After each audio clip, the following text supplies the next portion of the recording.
Hamza ko jidduudhaan mute godhee waa lamaaf sitti dhaamannaa. Tokko akka ilma Oromoo akka ilma Arsiis koomandoo tokkootitti illee sitti dhaamannaa. Lama akka kantiibaa warra Dubaayitti illee intalti kolonii keenya jala jiraatuu fi fuulduratti illee biyya keenya keessa itti fufuu isiititti waa lamaaf sitti dhaamannaa. Kanaafuu dhaamanne jalqaba akka ilma koomandoo tokkotti intala teenya nu horadhu. Harargeen obboleeyyan keenya hunduu ilmaan xummugaa bareentooti.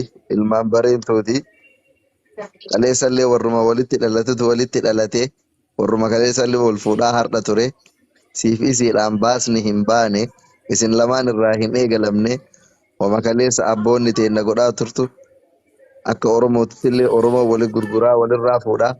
Akka Arsii fi Harargeetitti illee akka ilmaan koomandootitti illee homa kaleessa ture waan ta'eef wal jabeeffadhaa. Keessattuu ammoo waan xiiqiidhaan waan morkaan waan hatantamaan akkanatti ta'e kana ammoo itti ciniinanii galmaan gahuu qabanii.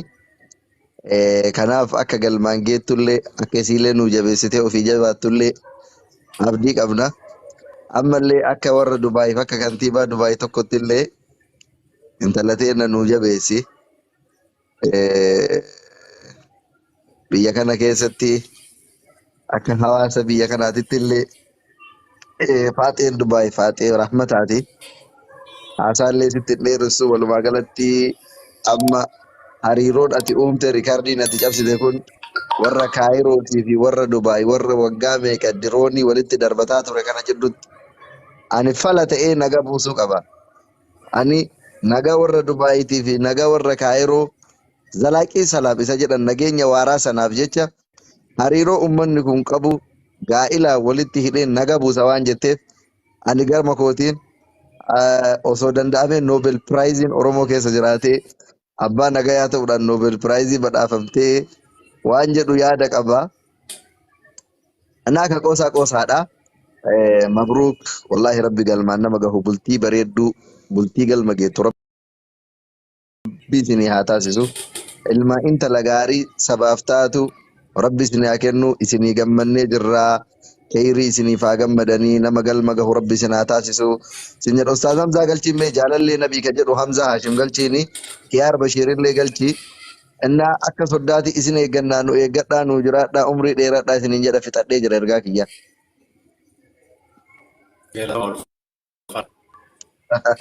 Dr. Khalifa, welcome. Assalamu alaikum. Wa alaikum assalam wa rahmatullahi wa barakatuh. Yaa galatooma soddaadan keenya obboleeyyan keenya obbolumaatu aannanumaa qori dhangalee dursee ashitti dumaashitti yaashitti fi hamzaadhaan baga gammaddanii baga wal fuutanii isin jechuu barbaada. Lammaffaa irratti warri as keessatti qooda guddaa baatan jarri lameen kun akka walitti dhufan qooda guddaa baatan warri jarri kun walitti dhufuu qaba jettan warri jarri kun walitti dhufuullee qabu jettaniitillee mormii gaggeessaa turtan hundi keessanuu akka obboleessa Hamzaatti galatoomaan isiniin ja'a. Lammaffaa irratti namoota akkana sirii aanoolee kan namoota akka soonaa akka dirqana namoota gurguddaa akkana tola namaa yaadan namoota gurguddaa kana harkachuu keenyaaf galatoomaa ulfaadhaa horaa bulaa. Caalchisee immoo faamilii Aashitiidhaa soddaa keenya kabajamoo Aabilee hedduu galatoonfachuun barbaada. Dhugaa rabbi dubbachuudhaaf warra Hamzaatillee dubbisee akka nama saahiba akka nama beektaa namni furu tokko saahiba qaba beektaa amma saahiba Hamzaati beektaa nama saahiba isaati. Faamilii Hamzaatillee dubbisee gama haanillee dubbisee nama waa hunda Chete baizoi. Shalaasumaan takkeeta koree. Oh sorry. Haasee Khalif. Abshir galatoomanii ulfaadhaa galatoomaa wayyoomaa tabiraatillee itti aanu jirti torban kana keessa piroosesa wayiitirraan jira Dubaay umarraa isaniis ulfaadhaa galatoomaa warri Dubaayis. Yeroo tokko laale nu amma waalaikum salaam. Nu amma hariiroo warra Kaayirootii fi wanta hojjedhutti illee akka Oromoo warra Koomandootiif Harargeetitti illee Maakii Ooroo Kiyaarii akka nuu kennitan barbaanna. Akka warra Dubaayitti illee sattoo maqqabal waan jedhamu jira. Kennanii fudhatu. Intalti warra Dubaay bilaashii illee miti. Intalti warra Sikkoo Mandoo illee bilaashii miti. Maakii nuu kenna achitti teessan fudhadhaa. Gaafa maakiin achi Kaayiroo irraa barartee Dubaayitti buute nullee achitti asii achi ergina. Tunillee gurra cinaa buutu booda hin dhageenye jedhina. Gurbaa Kiyaarii kanaallee mataa kanallee ofirraa qannatii nama yaadaa fakkaadhu intala si fuudhaa jirra. Awoo mataa ofirraa qannasuu bakka dhaqetti hojiin naa bilbilama. Yoo murachuu mana rifeensaa seene hojiin naa bilbilama. Murachuu mana rifeensaa seene hojiin naa bilbilama. Kalaas maakiidhaan illee of qopheesseedhaani.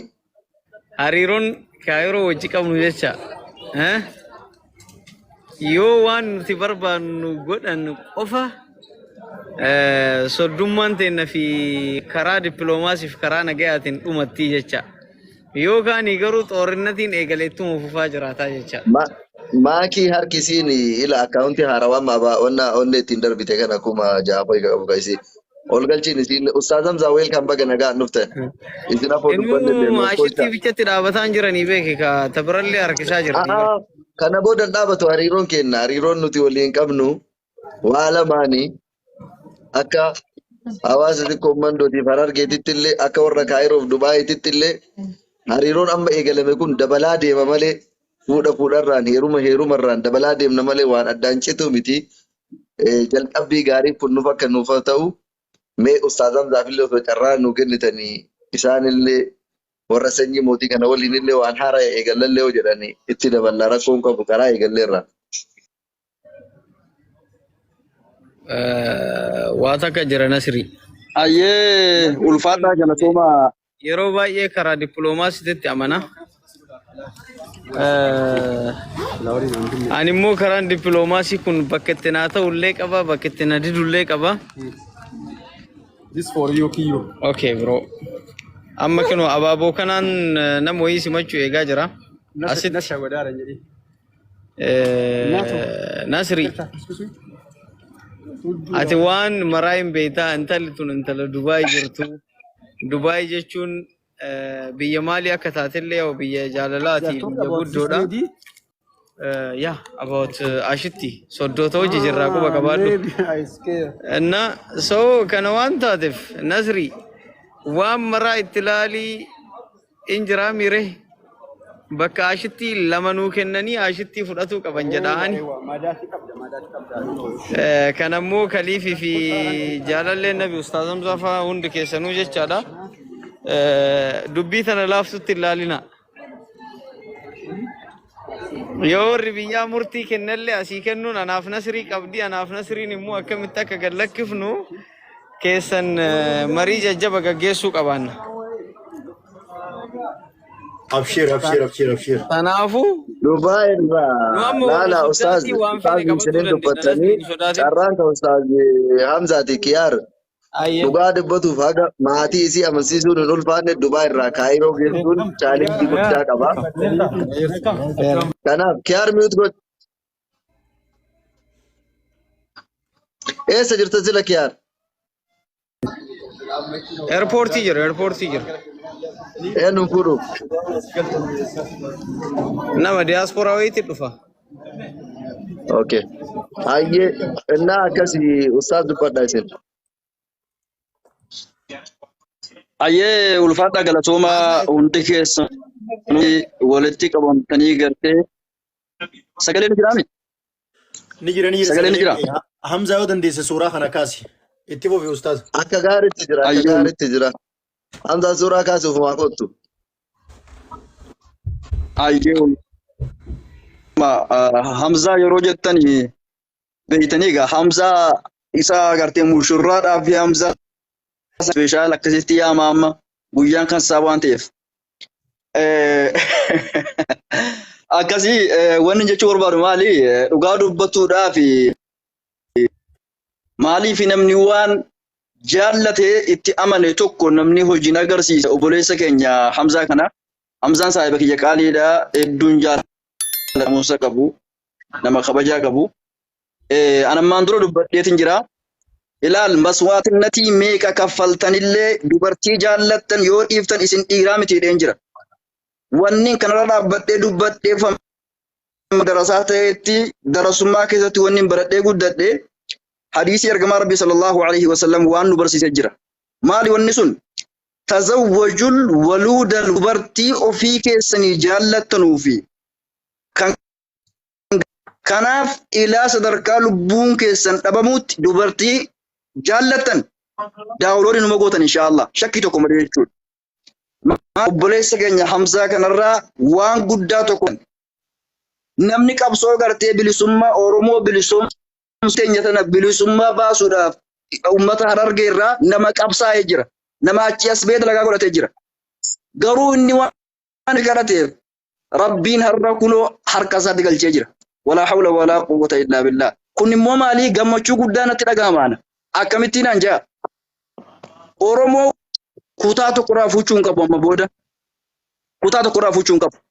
Laazima Harargeen Jimma irraa fuuchuu qabdi, Arsii Wallagga irraa fuuchuu qabdi. Wal keessa gartee gaafa gartee soddomni kan baay'atu ta'e namni arrabsu waliin xiqqeessuu adda waliin qoodu jechuudha. Wanni amma obboleessi keenya Hamzaan jalguun itti fufuu qaba. Qabsoon guddaa nuti qabne afaan Oromoo haasa'u kiiloo 4 seenee jira.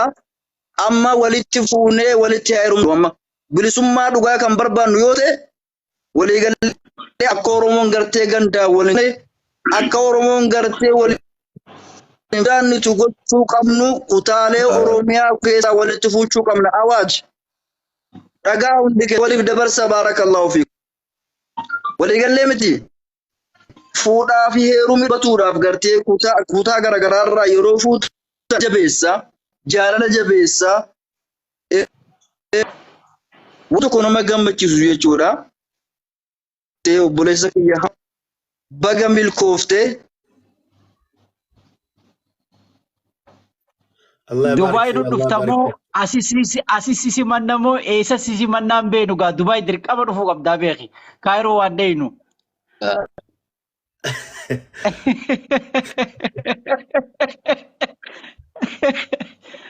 Baga qabsoo hunda irraa aantee baga gammaddee obboleessa kiyyaa niin beeka abshir baga wallaahi giziyaati emotional taate san hedduun dhageeffame baga gammaddee alf mabruuk yaa habiibi baga gammaddee habiibi.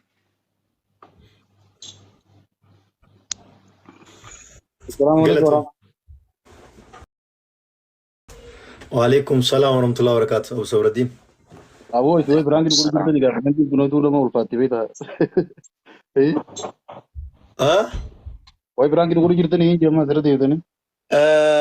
أبو سور الدين كيا أستاذ كيا وني برانك يا سنجرتو. يو نو برات اللي شكيته أنا خوان نامن تنو فكاتا. فاميلي قبل ما جدو دبسي أشي دبسي ولك جيسي دبيون دفتة دبيون قدوم فمته رمته جرتي نامن.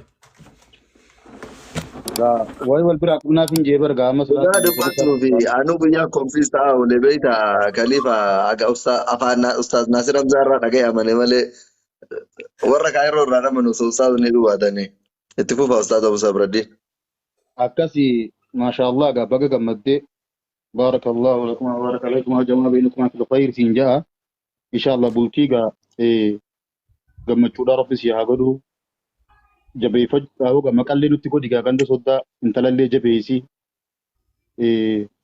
nuti gaa warra dhaquu jenneeti yaannee gaa akkasii wal biraa qabna mabruukin gizii dhuftu waan ajaa'iba natti taatee maasha Allah baga gammaddee ammallee hin dabarre gammachuu ta walitti dhaabbatu rabbi si haa godhu insha Allah baga gammaddee Hamzaa Khayyarra deebi'ee congratulation habibi. Yoo Hamzaan ustaada. Nasir maiki bere itu rajiranza ana wajadaftani maal jette warri soddoota keenyallee galatooma hin jeebo galatooma kum lama alla magan akkas jette Harargeen kum lama alla magan galatooma intala nu kannu keessaniif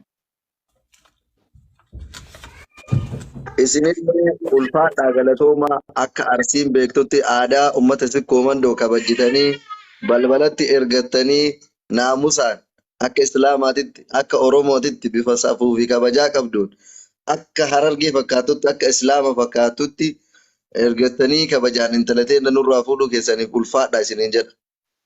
insha Allah ga Now, of maatii course, wal Chuck, jabeeffatu rabbiin haa godhu akka reefun tana ustaazni jeesanii bakka takkaa fuudhamuun qabu ganaa jimmaayis wallaggaayis iluuyis hunda booranaayis oromoon hidda walitti hidhatu danda'uudha qabdi waan bareedaadha dhaamsi ustaazni reefu jeesanii namatti dalaguu rabbiin haa godhu maasha Allah ani harmaanin isinirraa goolaba hamzaa kiyya irra deebi'ee bakka gammaddee ilmaan si koomandoo galatooma ulfaadhaa kabajaatti isiniin malan isiniin joo barbaada namni qooda kana fudhatee Dr. Khaliifaa hedduu nu galatoomi ulfaadhu dhugaa ani arraata ati jette irraa heen akkasii qalbii na gabbuutee amanee ammallee ulfaadhuun siin jaa inshallah hundi keessa nu galatooma nama biraatti hin carraa kana nama biraa galcha. Abshir maati. Abu Sabrattiin osoo isinillee hin deemin jechaadha. Intalti ta gosaati gosatu kenna Akkas yoo kennan ammoo intala gurbaa fuudhutti miti warra inni irraa dhalatetti kennanii yoo dhaamatanillee warra inni irraa dhalatetti dhaamatanii maarree isinitti dhaamanna akka aadaa uummata sikkoo mandootitti intala gurbaa qofaan kennine uummanni jecha kaleessa abboonni kennallee yoo biyyattillee walii kennan nullee aadaa biyyaa ijjillee baddu bakki ijaan baddu intala tana Harargee kennanii ummata Oromootii kennanii ummata Oromoo keessaallee obboleeyyiwwan keenya ilmaan baarentoo kawaa hundaan amantiinillee dhaloomaanillee Oromummaa keessaallee waa hundaan walitti aannuun ilmaan baarentootii kennanii intala nuu horadha maaliif yoo jettanii wama hundaanu bakka wal finnullee dhaynu qabnu bakka walirraa dhaynullee hin qabnu gaafuma dhalannu rabbi waa hundaan walitti nu aansee walitti nu maxxansee waliin nu uume kanaaf hamzaa kennaanillee mucattii tana yoo jabeeffatte nama hundaafuu fakkeenya taataa kaboruullee akka isin argee si'aayee jabaatee ta'u taataa yoo isin lamaan wallaaffistan ammoo warra akka Abu Sabraddiin warri akka Khaliifaa nullee ilmaan sikkoo mandoo irrifannaa itti saalfannaa kanaaf akka nu boonsitan amaana gamaa gamanaafuu nu hundaafuu isin wal jabeeffatuun hamilee kenna hunda eega waan ta'eef amaanaa nu horadhaa isinillee mucaan biyya baqaa jira Dr. Khaliifaa fa'aanillee gara Kanaadaa kana soddaa kenna nu fudhadhaa ammarraa kaastanii intaltillee Dubaay jirti waan Dubaay irraa gara Kanaadaa barbaachisu nullee wal qarqaarree xumurraa fi isinillee waan gara Kaayiroo irraa Kanaadaa barbaachisu soddaa kennaa achi nu fuudha dalagatee haadha manaa isaallee achi haa fudhatu tun isinitti amaana dhaamannillee irraa buunillee.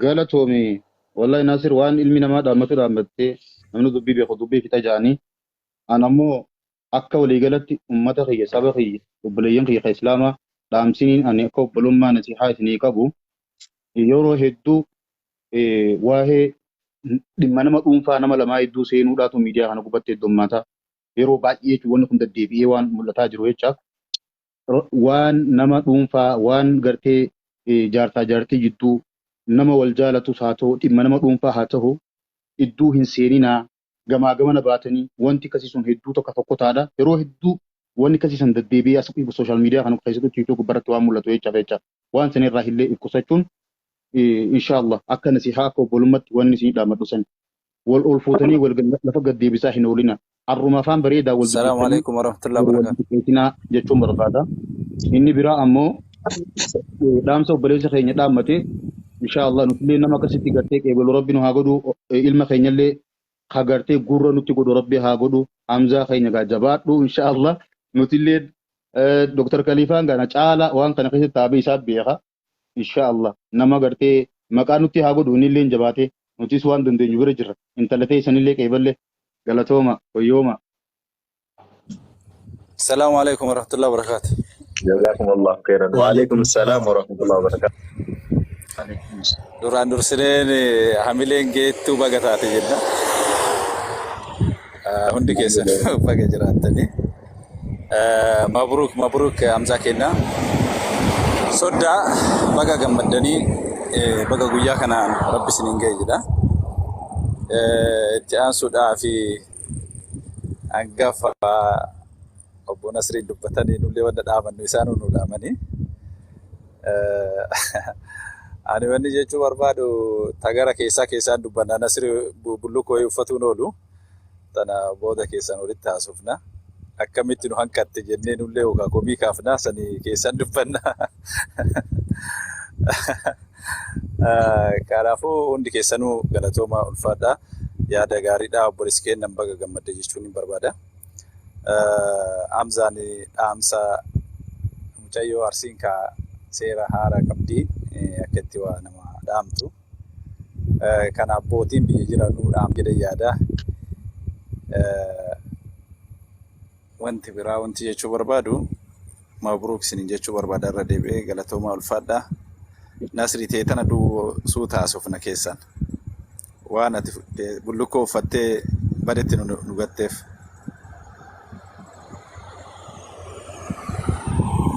Intala zabanni kun zabana bullukkootii miti, zabana shari'aati.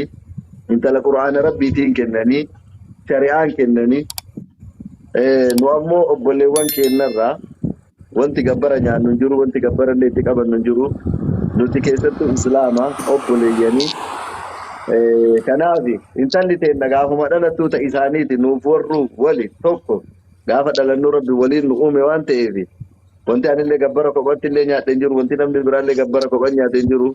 Zabanni zabana shari'aati, zabana islaamummaati, zabana gabbaraati miti. Kanaaf intala islaamummaadhaan kennanee gabbarri wayituu hin jiru, wanti bullukkoo kophatti uffanne hin jiru siin jedha obboleessa kiyya noode. Naseete malee intalli shari'aan heerumte. Galatoome lakki qoosaadhaamaaf malee haa ta'u gabbarri maaliin jedhu sirnuma aadaa keessa dabarre jechaadhaaf kaasee kan biraa obboleettiin teenna Hamzaan obboleessi keenna shabaaba wal jaalataniitu walirraa tolaniitu walitti dhufee uummata keenya immoo uummata Harargee ana akka gootitti nafsa hin qabuu fi hedduu jaaladha. Wallahi hedduu waan jaaladhuu fi natti tolu. Kanaafuu warra Harargee wajjin soddoomuun keenya durumoo obboleewwanii ammallee immoo baay'eetti gammanna. Amaanaa mujattii teenna ijji amaana gurri amaana ilkaan amaana jettee Oromooni. Tanuma jechuun barbaada hin dheeressu baay'ee isinirraa gammadee jira.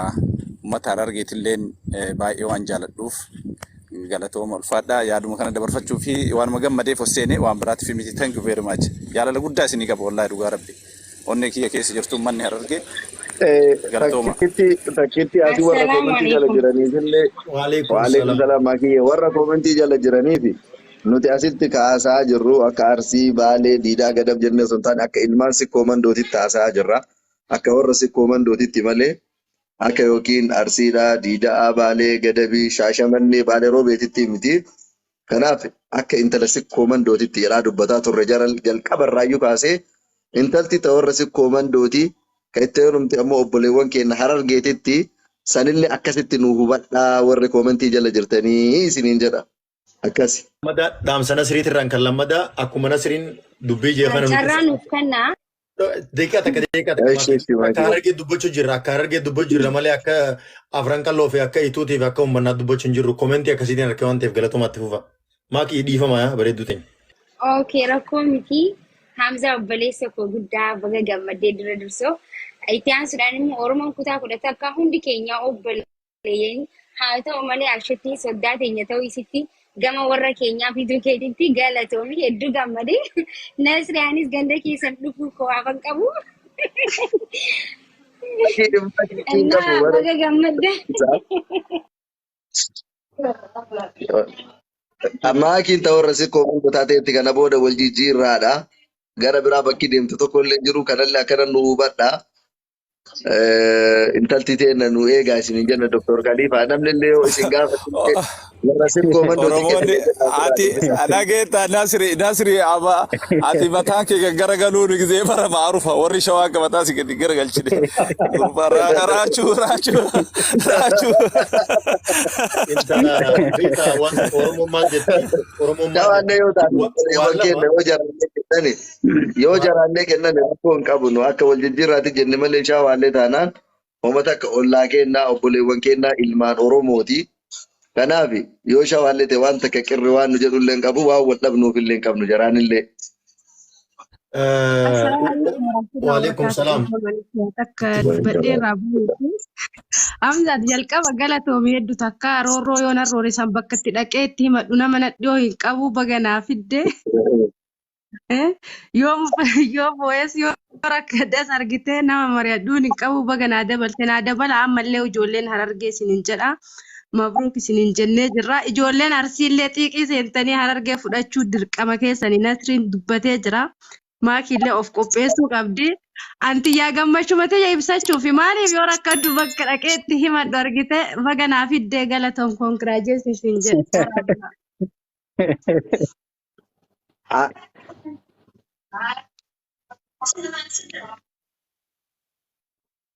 Maal seetan Oromoo waan takka jetti waan lama waanumarraa eeganii jetti. Harree fi shamarran waanumarraa eeganii eegan dhugaa rabbii walitti dubbachuu waan illee dubraan qaba. Harree waraabessarraa eeganii gaafa isiin duute immoo wanni biraa namni hin nyaatu jechuudha waraabessumaaf eeganii waraabessumaan nyaataa jecha. Shamarranis hanga isiin guddattee bakka geessu heeruma geessutti hanga isiin ulaagaadhaan abbaan isii fuudhu deemutti dhufutti dardararraa eeganii dhiirarraa eeganii gaafa heerumte immoo dhiirumaaf eegan akka isiin kabajaadhaan urgaadhaan bakka itti deemtu san dhayitu kabajumaan eegan. Maakiis amma maakiis ta'e shamarran keenya shamarran biraa shamarran harargee shamarran sikkomandoo shamarran gartee kutaalee biraa hanga isiin bakka heerumaa geessutti bakka namaa bultiisii bulfachuu geessutti dhiirarraa eegan. Hogguu eessi geesse immoo dhiirumaaf eegan. Abbaan fetee dhufnaan ijoollee xixiqqaa shooti dubra kiyya kanaaf bakka amma ol guddataa jiru kanaaf abbaa fedhe kutaa fedherraa dhufnaan kan nudhaaf qophiidha. Akkasuma maakiidhaas namni karaa guutee intalatana bultiif hin barbaadaa nuukan ajanii akkuma karaa guunnee nuti sikkoomandoo bira oolle kanarratti har'a guyyaa irraa achi oolle kanatti dhufanii taanaan namni nuti achi keenyuuf hin jirru numa kan nudha nuti maakis taanaan abbuma feetes taanaan waanumarraa eeganiif eegan waan ta'eef akkasii ulfaadhaa galatoomaa nuti miraasa waliiti wal keessa jirraa miraasni keenya akka wal keessa jabaatee hiddi cimu guduunfaa ergaddaa Mahammad bin Aljeziit irraa eegalee namni hundi soddummaa jabeessinaa baga nagaan dhufte injiinar Maammee baga nagaan dhufte weelkaam habiibi. Salaamu alaikum warahmatullah.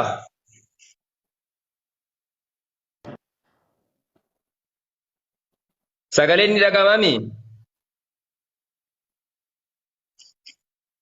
Hai, uummanni dubbatu. Hamza. Kawan hi sijala jan samveta ni jirta sinyan. Oh. Awwalaloo in qabadee dhufee jedhe yoo sagaleen ni dhagahama ta'e dhaggeeffadhaa xiqqoo. Itti nuufuu fi galatoome.